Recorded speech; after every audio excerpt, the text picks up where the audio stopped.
আলু দিয়ে তৈরি গরুর মাংসের এরকম একটা ঝোল ঝোল রান্না হলে সাথে যদি হয় পাতলা ডাল আর লেবু, দুপুরের খাবারটা যেন একদমই জমে যাবে। তো এরকম রেসিপি কিন্তু আমার অনেক বেশি পছন্দ। আপনাদের কার পছন্দ অবশ্যই কমেন্ট করে জানাবেন। তো হ্যালো এভরিওয়ান, আসসালামু আলাইকুম, welcome back to my channel Tanzila kitchen house. তো আলু গোস রান্না করার পারফেক্ট একটা রেসিপি শেয়ার করছি আপনাদের সাথে। আর এর জন্য লাগবে 1 কেজি পরিমাণে গরুর মাংস।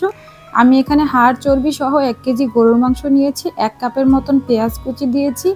আর এখানে 2 টেবিল চামচ পরিমাণে আদা এবং রসুন বাটা দিয়েছি। 1 চা চামচ পরিমাণে হলুদের গুঁড়া দিয়ে দিয়েছি। হাফ টেবিল চামচ পরিমাণে মরিচের গুঁড়া দিয়ে দিয়েছি। এরপর আমি দিচ্ছি 1 চা চামচ পরিমাণে ধনিয়ার গুঁড়া, হাফ টেবিল চামচ পরিমাণে জিরার গুঁড়া, আর দিয়ে দিচ্ছি ঘরে তৈরি স্পেশাল একটা গরম মশলার গুঁড়ো দিয়ে দিয়েছি হাফ চা চামচ পরিমাণে। আর এখানে আমি দিয়ে দিচ্ছি 4টার মতন শুকনা মরিচ। এটা অপশনাল, আপনারা চাইলে স্কিপ করতে পারেন, তবে দিলে ভালো লাগবে।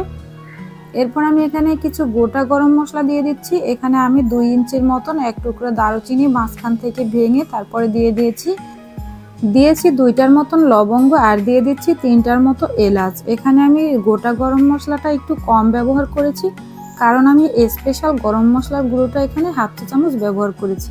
তবে আপনারা যদি আমার স্পেশাল গরম মশলার গুঁড়োর রেসিপিটা দেখতে চান তাহলে কিন্তু অবশ্যই একবার কমেন্ট করে জানাবেন। এখানে আমি মাঝখান থেকে একটা তেজপাতা ছিঁড়ে 4 টুকরো করে দিয়ে দিয়েছি। তো এখানে আমি এখন লবণ দিয়ে দিচ্ছি। লবণটা আপনারা আপনাদের স্বাদ মতো দিয়ে নেবেন। ঝাল এবং লবণ যে যেরকম খেতে চান সেরকমই দিয়ে নেবেন। আর বাকি সব মশলাগুলোর পরিমাণটা একটু ঠিক রাখার চেষ্টা করবেন। এখন আমি সব কিছুকে একসাথে ভালোভাবে নেড়েচেড়ে মিশিয়ে দিচ্ছি। যদি মাংসের পরিমাণটা একটু বেশি হয় সেক্ষেত্রে চেষ্টা করবেন হাতের সাহায্যে মিশিয়ে নেওয়ার।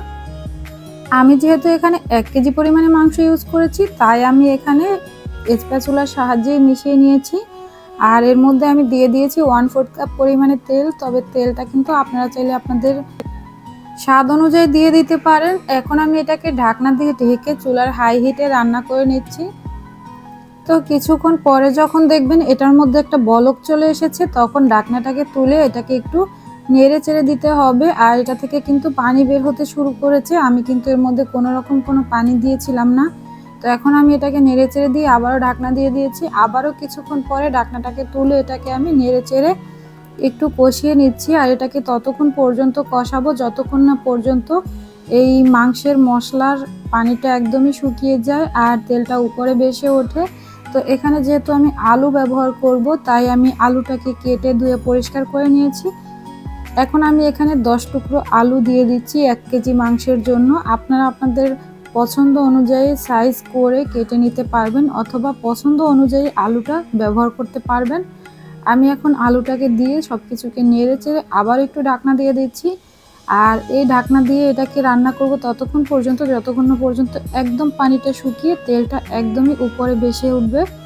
তো দেখতেই পাচ্ছেন পানিটা কিন্তু একদমই শুকিয়ে গিয়েছে। আমি এটাকে খুব ভালোভাবে কষিয়ে নিয়েছি আর মাংসটাও সিদ্ধ হয়ে গিয়েছে। এই ফাঁকে আলুটাও কিন্তু প্রায় 80%-এর মতন সিদ্ধ হয়ে গিয়েছে। এখন আমি এখানে মেজারমেন্ট কাপের 2 কাপ পরিমাণে পানি দিয়ে দিচ্ছি। আর পানিটা দিয়ে এটাকে একটু নেড়েচেড়ে মিশিয়ে নিচ্ছি পানির সাথে সবকিছু ভালোভাবে। এরপর আমি এর মধ্যে 5-6টার মতন কাঁচামরিচ একটু আগাটা ভেঙে এরপর দিয়ে দিচ্ছি। এতে করে খুব বেশি ঝাল হবে না, কিন্তু কাঁচামরিচের খুব সুন্দর একটা ফ্লেভার বের হবে। তারপর আমি এটাকে ঢাকনা দিয়ে ঢেকে রেখে দিচ্ছি ততক্ষণ পর্যন্ত যতক্ষণ না পর্যন্ত একদম সিদ্ধ হয়ে আসে মাংসটা, আর মাংসটা একদম পারফেক্টলি কুক হয়ে যায়। তো দেখতেই পাচ্ছেন ঝোলটা কিন্তু অনেকটাই টেনে গিয়েছে, অর্ধেক হয়ে গিয়েছে টেনে। আর আমি এতটুকু পরিমাণে একটু ঝোল ঝোল রাখবো, যেহেতু আলু দিয়ে আমি এই গোশটা রান্না করেছি, তাই কিন্তু এতটুকু ঝোল এটার জন্য পারফেক্ট আছে। আপনারা যদি আরও কষিয়ে নিতে চান নিতে পারেন, তবে এটাই বেশি ভালো লাগে। তো এখন আমি এ পর্যায়ে চুলা থেকে এটাকে নামিয়ে নেব। নামিয়ে নেওয়ার আগে এখানে আমি 1 চা চামচ পরিমাণে জিরা এবং এলাচ ভাজার গুঁড়াটা দিয়ে তারপর এটাকে ঢাকনা দিয়ে ঢেকে একদম চুলার লো হিটে এটাকে রেখে দিচ্ছি 5 মিনিটের জন্য। তবে আপনাদের হাতে সময় না থাকলে আপনারা এটা না করলেও চলবে। তো আমি এটাকে চুলা থেকে নামিয়ে নিয়েছি। আর দেখতেই পাচ্ছেন মাংসের কালারটা কতটা সুন্দর হয়েছে, আর খেতে কিন্তু মাশাআল্লাহ অনেক বেশি টেস্টি হয় এই মাংসের রেসিপিটা। আপনারা চাইলে বাসায় ট্রাই করতে পারেন। রেসিপি ভালো লাগলে লাইক, কমেন্ট, শেয়ার এবং চ্যানেল সাবস্ক্রাইব করবেন। আজকের মতো এখানেই বিদায় নিচ্ছি। সবাই ভালো থাকবেন, সুস্থ থাকবেন। আল্লাহ হাফেজ।